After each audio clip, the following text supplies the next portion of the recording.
Assalamualaikum warahmatullahi wabarakatuh. Halo anak-anak hebat, bagaimana kabar kalian hari ini?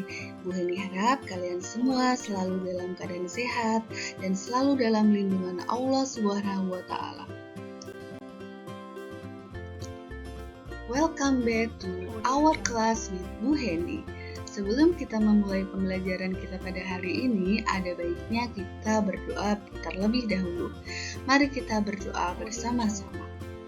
Rabbi zidni ilman warzuqni fahman, Rabbi shrahli sadri wa yassirli amri wahlul 'uqdatam min lisani yafqahu qawli.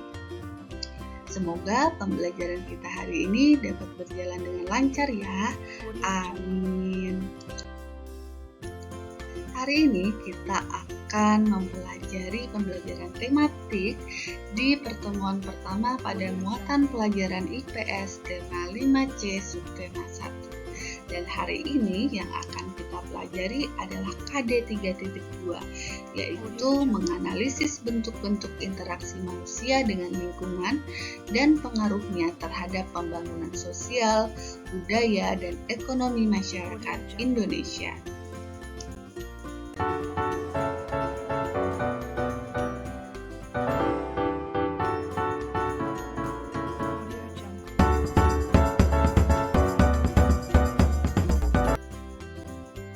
Sebelumnya, Bu Heni mau bertanya, apakah di antara kalian ada yang tahu apa itu interaksi sosial?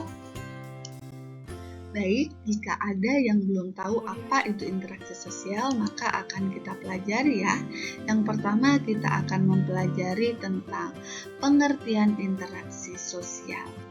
Interaksi sosial merupakan hubungan sosial yang menyangkut hubungan antar individu, individu dengan kelompok, dan kelompok dengan kelompok.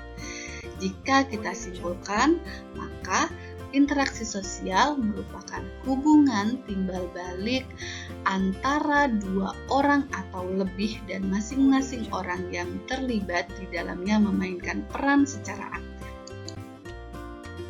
Manusia memiliki kebutuhan yang harus dipenuhi.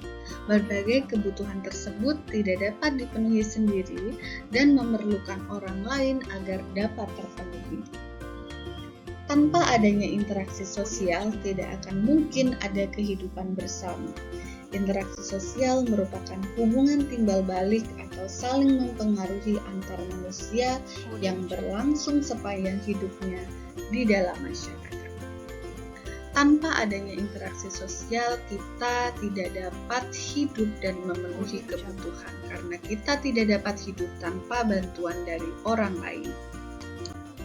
Berikutnya, kita akan mempelajari syarat-syarat apa saja terjadinya interaksi sosial. Syarat-syarat terjadinya interaksi sosial ada dua. Yang pertama adalah kontak sosial. Kontak sosial dapat berlangsung dalam tiga bentuk, yaitu antar perorangan, antar orang perorangan dengan suatu kelompok manusia dan sebaliknya, dan antara suatu kelompok manusia dengan kelompok manusia yang lainnya. Yang kedua adalah komunikasi. Komunikasi adalah proses penyampaian informasi berupa pesan, ide, gagasan dari suatu pihak ke pihak yang lain. Selanjutnya, kita akan mempelajari tentang apa saja ciri-ciri terjadinya interaksi sosial.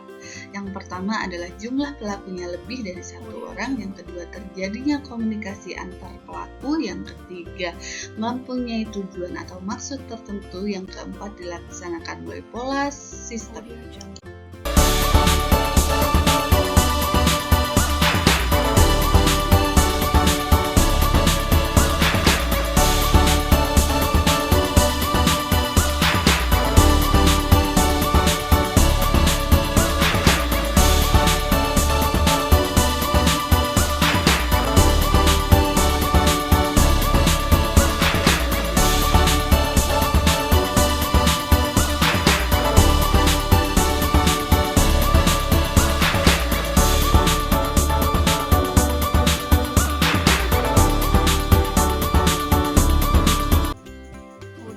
Mari kita bahas satu persatu. Yang pertama adalah imitasi atau meniru, dapat mendorong individu atau kelompok untuk melaksanakan perbuatan-perbuatan yang baik.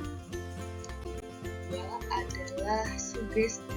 Sugesti dapat terjadi bila individu yang memberikan pandangan tersebut adalah orang yang berwibawa atau karena sifatnya yang otoriter. Faktor yang ketiga yaitu identifikasi.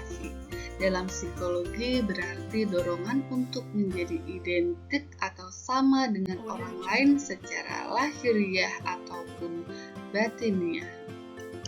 Yang keempat adalah simpati. Simpati merupakan bentuk interaksi yang melibatkan ketertarikan individu terhadap individu lainnya. Dorongan utama pada simpati adalah adanya keinginan untuk memahami pihak lain dan bekerja sama. Faktor yang kelima adalah empati. Empati adalah perasaan yang menempatkan diri seolah berada di posisi seseorang atau kelompok tertentu yang sedang mengalami suatu perasaan tertentu.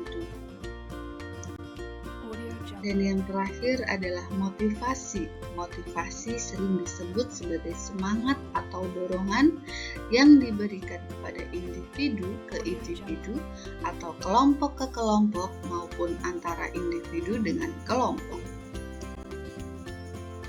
Baik anak-anak, itu tadi adalah penjelasan dari Bu Heni mengenai materi interaksi sosial. Alhamdulillah materi kita hari ini telah selesai kita bahas. Dan untuk selanjutnya kita akan ada penugasan. Jika ada hal-hal atau materi yang belum kalian pahami, bisa kalian diskusikan di grup kelas dengan guru masing-masing. Untuk penugasan hari ini adalah mengerjakan peta pikiran yang ada di halaman 22 pada buku tematik kalian. Silahkan kerjakan di buku tematik dan hasilnya nanti dikumpulkan di Google Classroom kelas masing-masing. Baik anak-anak, cukup sekian yang dapat Ibu sampaikan pada pembelajaran kita hari ini. Semoga apa yang kita pelajari hari ini dapat bermanfaat dan dapat kalian pahami dengan baik. Thanks for your attention and see you on the next video with Bu Heni.